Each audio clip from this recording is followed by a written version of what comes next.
couple gives birth to twins, gets charged with abusing them at home.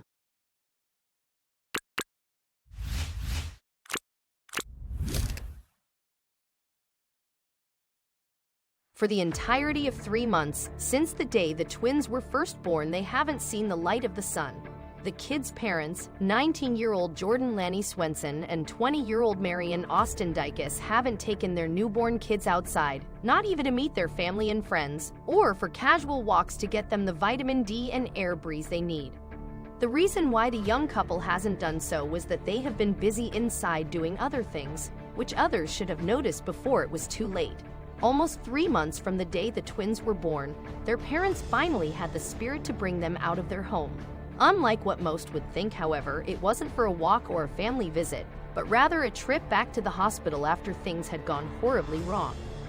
The young parents were going to face some serious charges when doctors find out what happened to the babies, as their bodies would witness the abuse the newborns were subject to for the past 3 months. The little angels haven't known peace or love since the moment they stepped into the world. Things were bad, worse than anyone can ever imagine. Even though the parents only posted heartwarming posts and pictures full of love and happiness, as they were seen holding their babies, kissing them, it was nothing but pretense. The sad, ugly reality was that these newborns faced a much different and bleak picture, one that no child should ever have to face, let alone innocent newborns, who've done nothing wrong but to be born in the wrong family to cruel parents.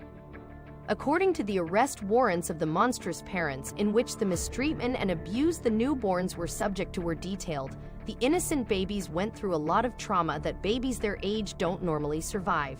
The couple began to torture, willfully abuse, cruelly beat, or otherwise willfully maltreat the child Ren, by causing physical injury which created the substantial risk of death on multiple occasions. The tiny and pure bodies of both infants were covered in deep, dark bruises, mostly on their heads and faces. The baby girl was suffering from severe respiratory failure and had several bite marks on her face and neck. What monster would bite their own child? Her brother suffered from broken ribs with severely fractured bones that aren't even fully formed at such age, all from their parents' perpetual abuse, one that cannot come from sane parents. As if that wasn't enough, there was an unexpected injury found on the girl. It was a torn frenulum, which is the fold of skin in the mouth found under the tongue or between the lip and gum. This unusual injury is a true mystery as to how it could have happened.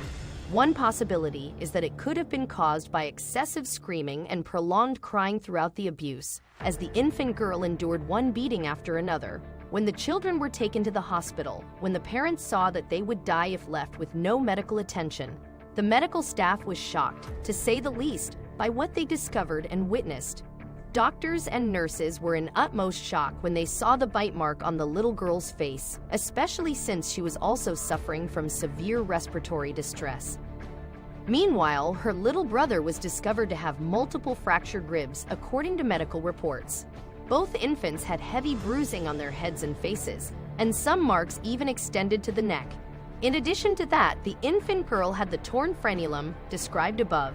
One can only imagine what it was like to see this devastating abuse in person. Seeing the results of severe abuse on little angels is a true terror, even for those who have seen enough terrors in their lives.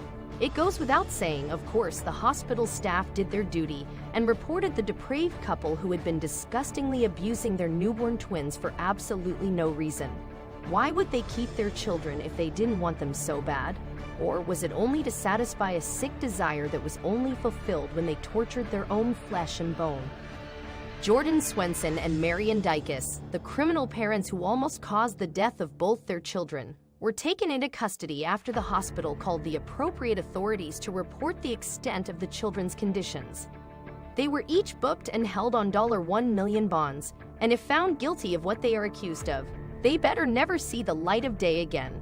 While there certainly doesn't seem to be a punishment appropriate enough for this type of crime, at least not for us, as such heinous crimes can never be equaled in punishment, quite often, fellow inmates will do their best to impose the same torture on those who abuse children, as no crimes can equal abuse done to children, especially when the criminal is the parent.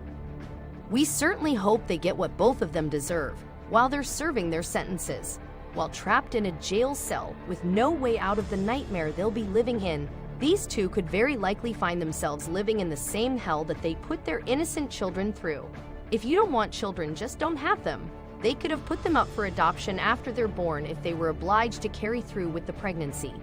Parents are supposed to be the haven of their children, not a perpetual nightmare the babies are even unable to get out of.